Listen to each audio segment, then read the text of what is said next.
어서 오세요. 네, 반갑습니다. 이때를 다뤄야겠다는 생각을 왜 하시게 됐습니까? 어, 여러모로 당연히 제가 기억하는 가장 아픈 기억들이고요. 음, 그러니까 쭉 인터뷰를 해봤는데 제 상처가 있는 시절이더라고요. 그래서 시작을 하게 됐고요. 본인의 상처? 그렇죠. 그러니까 이렇게 생각하시면 쉬울 것 같은데요. 그 1987이라는 영화를 많이 보셨을 예, 거 아니에요. 예. 근데 거기 보면 연희가 이제 정말 대단한 규모의 이제 대중들을 보고 뭔가 희망들을 갖잖아요. 그렇죠. 근데 그걸 만약에 이제 지금 쉽게 말씀을 드리자면 이걸 만약에 우리 재작년에 있었던 촛불 시위로 좀 데리고 온다고 했을 때 네. 그 다음에 연희가 그 큰 대단한 사람들을 보고 난 다음에 최순실이 대통령이 된 경우죠. 그러니까 그리고 또 그 최순실이 계속 대통령이 돼서 되게 무능해서 인기가 없다가 그 3당 합당을 그쵸. 했죠. 네. 예. 그 민주당을 새누리당을 합해버린 상황. 그렇죠. 예, 그 상황들이 사실 이어진 것이 네. 91년이죠. 87년 민주화를 했으나 노태우 대통령이 당선되고 90년 말에 3당 합당을 해서 91년 아주 심각한 공안 정국이 펼쳐지던 그 시기죠. 네, 맞습니다. 그리고 우리 90년 초입니다. 권 감독이 91년 학번이라면서요. 네, 91년에 대학 신입생이었죠. 그때 예. 4월 말부터 5월 말까지 그 한 달이 기억납니까?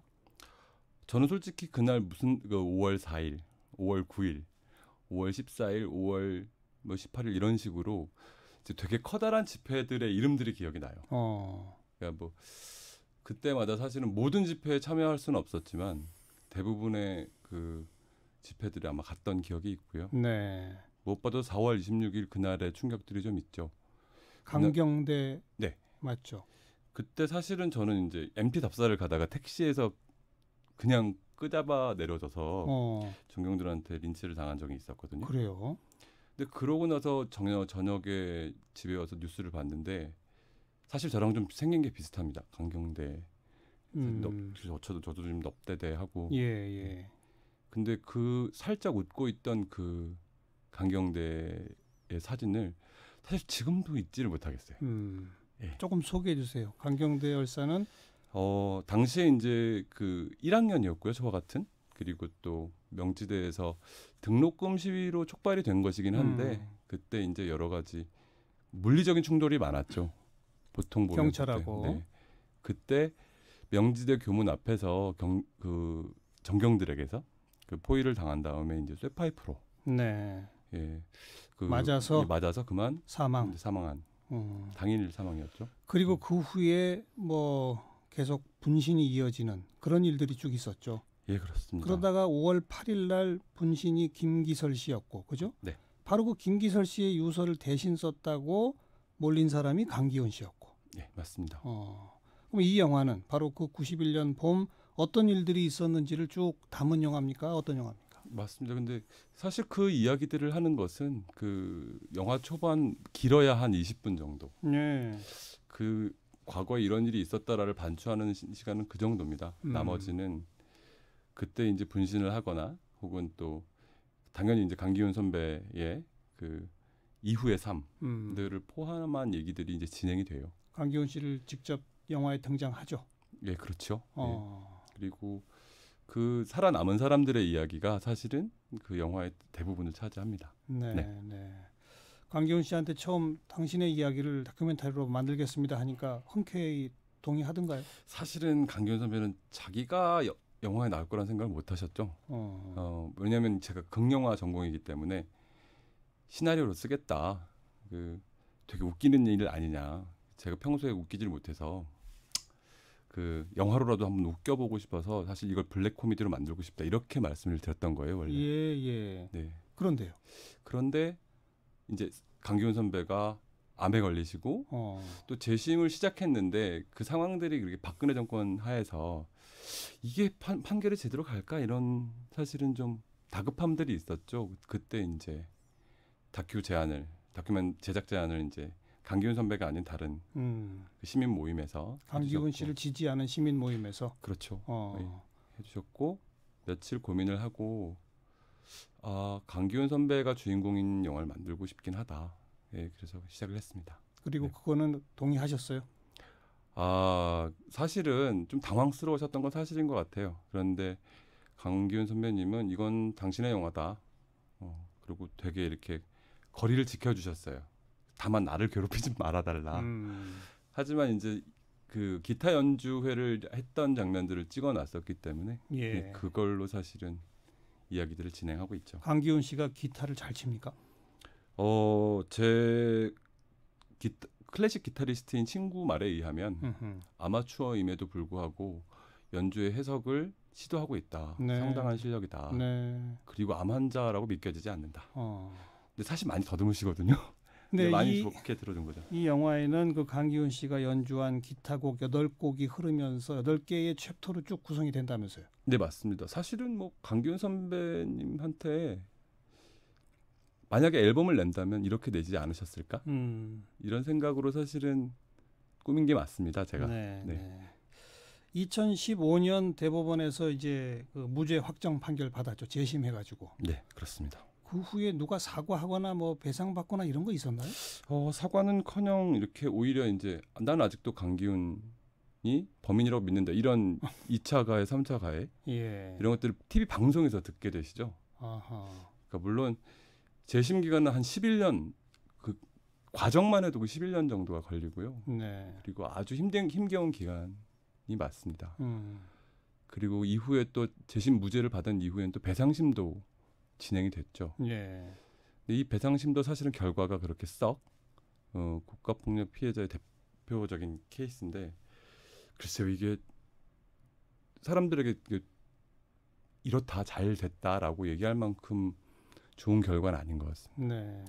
아까 암 얘기하셨고 사실 지난해 저희 프로에 투병 중임에도 불구하고 이제 직접 출연해서 저랑 인터뷰를 한 적이 있었는데 네, 알고 있습니다. 지금도 건강 상태는 어떻습니까? 사실 제가 이 질문을 제일 많이 받습니다. 근데 그럴 때 지금 세상보다는 좀 건강하신 것 같은데요라고 답하고 있어요. 지금 세상보다는 그쵸. 건강하다. 뭐냐면 걱정하실 만큼 건강을 그렇게 걱정하실 만큼 사실 암 환자에게 이렇게 건강하냐고 묻는다는 것 자체 이런 것들이 사실은 저한테 묻는 건 괜찮은 것 같은데요. 예. 뭐 이런 것도 사실은 좀 조심스럽기도 하고 예. 실제로 사실 지난주 토요일에 한번 뵀거든요. 근데 좋아 보이시더라고요. 제 눈에는요. 건강하시고 늘 사실 자신의 건강들을 잘 지키셨으니까 네. 오랜 투병 생활도 아주 잘 견디고 계신 게 아닌가. 마지막에 최우진 수술서에 이렇게 쓰셨거든요. 잘 버티겠습니다. 네. 그 약속을 지키고 계신 것 같아요. 이 영화 완성되고 봤나요? 강기훈 씨는? 안 보겠다고 처음부터 하셨어요. 안 보겠다. 왜냐하면 이건 또 사실 자신의 되게 가장 아픈 피해 기억들을 90분 동안 어두운 극장에서 봐야 한다는 건 고역이겠죠. 그러니까 대부분 인터뷰를 응해 주신 분들도 마찬가지셨어요. 그러니까 그 기억들을 다시 보는 게 고통이다. 관객들도 그 시간을 굳이 극장 가서 보는 것이 힘들다. 이런 분들이 많이 계시죠. 그런 상황인데 강기훈 선배한테 이 영화를 봐달라. 네. 할 수는 없는 거였다고 생각합니다. 인터뷰는 주로 어떤 분들하고 쭉 했습니까? 사실 강기훈 선배님도 인터뷰를 하셨어요. 그래야 되겠죠, 당연히. 한 장면이 들어가 있고요. 그때 당시에 그 11분의 죽음과 관련돼 있고 그 죽음들을 기억하시고 또 그것에 따라서 자신의 삶들도 이제 조금씩 꾸려오셨던 분들 이런 분들과 주로 이렇게 인터뷰를 했습니다. 당연히 유서대필 사건을 이렇게 잘 지켜주셨던 분들도 있습니다. 근데 그 두 분은 또 이렇게 몸이 좀 아프세요. 그 김선택 당시 이제 전밀련 사무처장 같은 경우는 또 병원에서 아마 이 얘기를 듣고 계실 가능성이 높고요. 예. 그리고 유서대필 자료집을 이렇게 불편한 몸에도 꾸려주셨던 염기용 선배님도 사실은 또 몹쓸 병과 좀 투병하고 계십니다. 아이고, 네. 그러니까 바로 그런 일련의 사건들이 이어지자 공안당국은 이 죽음에 뭔가 배후가 있다는 식으로 만들어내려고 소위 유서대필 사건이라고 하는 것까지로 연결되는 그거 아니겠습니까? 네, 맞습니다. 그죠? 근데 이거 쭉 만들면서 그 시기 그렇게 집중적으로 그 젊은이들이 그렇게 세상을 등지게 된 그거는 이유가 뭐라고 생각하세요? 제 생각에는 사실은 그게 그 코미디잖아요. 그 뭐 자기의 목숨을 버리겠다는 각오를 한 사람들이 유서를 대신 써달라고 부탁하는 것도 참 말이 안 되는 얘기죠. 예. 그걸 또 알았다 써주겠다 해서 써준 것도 사실은 코미디언도 안 쓸만한 시나리오라고 생각을 합니다. 근데 시간이 지나면서 모두 믿었죠. 저 같은 젊은이들은 사실 저희 세대가 네. 71년, 72년 이게 인구가 좀 제일 많아요. 근데 그 사람들이 본 세상은 87년 이후부터 91년 사이예요. 그 시간에 본 시간들은 뭐 세상이 좋게 변한다고 하는 거죠. 오히려 희망 잠깐 품었다가 절망한. 그렇죠. 오히려 그것의 속도가 훨씬 빨랐던 그런 것들을 보면서 자랐던 젊은이들, 특히나 뭐 전교조, 해직교사들이 선생님들이 좋은 선생님들이 빠져나가는 걸 봐야 했던 세대니까요. 네, 네. 그런 것들을 보고 91년에 또 그런 일들이 일어나고 삼당합당 같은 걸 보고 이런 세대들이 사실은 대학교에 왔을 때 우리들의 천국 같았겠나. 당시 우리들의 천국이라는 드라마가 있거든요. 그런 면에서 사실은 되게 그때 희생들이나 이렇게 분신들 사실 분신이 아까 11명이라고 하셨는데 전체가 다 분신은 아닙니다. 그렇죠. 두 분이 사실은 공권력에 의해서 타살이 확인된 죽음이고 한 분 같은 경우는 의문사로 아직 남아있죠. 노동자분이시죠. 네. 근데 나머지 9분은 또 그중에 또 학생들은 4명, 뭐 5분은 또 이제 노동자분, 서민들이시죠. 이런 것들이 사실은 알고 보면 해결되지 않았기 때문에 그러니까 앞에 자연스럽지 못한 죽음들이 오히려 더 혐오를 받고 또 왜곡되고 폄훼되고 하는 과정 속에서 더 증폭된 게 아닐까 이런 생각합니다. 그 시기를 담은 영화를 통해 관객들에게 뭘 말하고 싶었습니까? 사실은 지금 벌써 한 11일째 되는데 관객분들이 사실 많이 찾아오지는 않으세요. 근데 다큐멘터리 뭐 특성상 상영관도 그렇게 많지는 않을 거고. 아무튼 꾸준히 이어지고는 있죠. 네, 꾸준히 찾아주고 계시고 다행히 열흘 넘게 계속 그 상영관에 걸려 있습니다. 내일도 서울에서만 7개 극장 이렇게 있는데 사실은 레미제라블 얘기를 좀 드리고 싶긴 해요. 프랑스 혁명이 사실은 혹자는 뭐 80년, 혹자는 100년 이렇게 얘기하잖아요. 걸린 기간이 그렇죠. 1년에 일어난 일이 아니죠. 물론이죠. 저 같으면은 1789년에 되게 대단했던 시간을 그릴 것 같은데 가장 아픈 시간을 그린단 말이죠. 1832년. 그냥 바리케이트 도시에서 그냥 헛되이 죽어간. 근데 이것이 사실은 그 나라의 문화의 품격이라는 생각이 들어요. 어떤 것을 기억하고 있느냐. 그리고 또 레미제라블처럼 이렇게 힘찬 합창은 없어도 그 귀 기울이면 이렇게 마음에 훅 들어오는 기타 연주가 이 영화엔 있거든요. 사실은 그걸 이기지 못해서 다큐가 된 겁니다. 꼭 많이 봐줬으면 좋겠고요. 알겠습니다. 네. 촛불혁명 후 대선에서 최순실이 당선된 상황인 1991년 봄을 다룬 다큐멘터리 1991 봄 관심 갖고 지켜보겠습니다. 만드신 권경원 감독 오늘 수고하셨습니다. 불러주셔서 감사합니다.